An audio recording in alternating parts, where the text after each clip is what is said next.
Derby নয়, goat কনসার্টে মেসির সামনে মোহনবাগান অলস্টার্সের মুখোমুখি হচ্ছে ডায়মন্ড হারবার মেসি অলস্টার্স একাদশ। এদিন ডায়মন্ড হারবারের তরফ থেকে গোট কনসার্টের অনুষ্ঠানে তাদের ক্লাবের লোগো ব্যবহারের অনুমতি দেওয়া হচ্ছে। এর আগে মোহনবাগানের তরফ থেকে একই অনুমতি পেয়ে গিয়েছিলেন গোট কনসার্টের উদ্যোক্তারা। এই অলস্টার ম্যাচে ভারতের প্রাক্তন ফুটবলারদের পাশাপাশি টাইগার শ্রফ, জন আব্রাহামের মতো বলিউড তারকারাও অংশ নেওয়ার কথা। গোট কনসার্টটি হওয়ার কথা 13ই ডিসেম্বর। প্রথমে ইস্টবেঙ্গল ও মোহনবাগানের নাম ভেসে আসছিল, অবশেষে চূড়ান্ত হল মোহনবাগান ও ডায়মন্ড হারবার এফসির। মঙ্গলবার ডায়মন্ড হারবার এফসির ভাইস প্রেসিডেন্ট আকাশ বন্দ্যোপাধ্যায় চিঠি দিয়ে মেসির সফরের আয়োজক শতদ্রু দত্তকে জানান, ডায়মন্ড হারবার এফসির chief patron Abhishek Bandyopadhyay goat কনসার্টে ডায়মন্ড হারবার এফসির লোগো ব্যবহারের অনুমতি দিয়েছেন।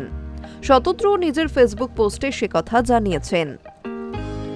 এই কনসার্টে একটি ফুটবল ক্লিনিকে অংশ নেবেন লিওনেল মেসি। সেই ক্লিনিকে থাকা কথা রদ্রিগে দে পল ও সুয়ারেজের মতো বিশ্বখ্যাত তারকারও। এর আগে কেরলে আর্জেন্টিনা দল একটি ফিফা ফ্রেন্ডলি খেলতে আসার কথা ছিল, কিন্তু শেষ মুহূর্তে সেই ম্যাচটি বাতিল হয়ে যায়।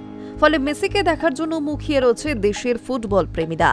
কলকাতা ছাড়াও দিল্লি, মুম্বাই ও হায়দ্রাবাদে যাওয়ার কথা রয়েছে। এর আগে 2011 সালে প্রথমবার ভারতে পা রেখেছিলেন লিওনেল মেসি। সেবার আর্জেন্টিনা দলের হয়ে একটি ফিফা ফ্রেন্ডলিতে অংশ নিয়েছিলেন তিনি। ভেনেজুয়েলার বিরুদ্ধে সেই ম্যাচে প্রথমবার দেশের ক্যাপ্টেন হন তিনি। Hi news network.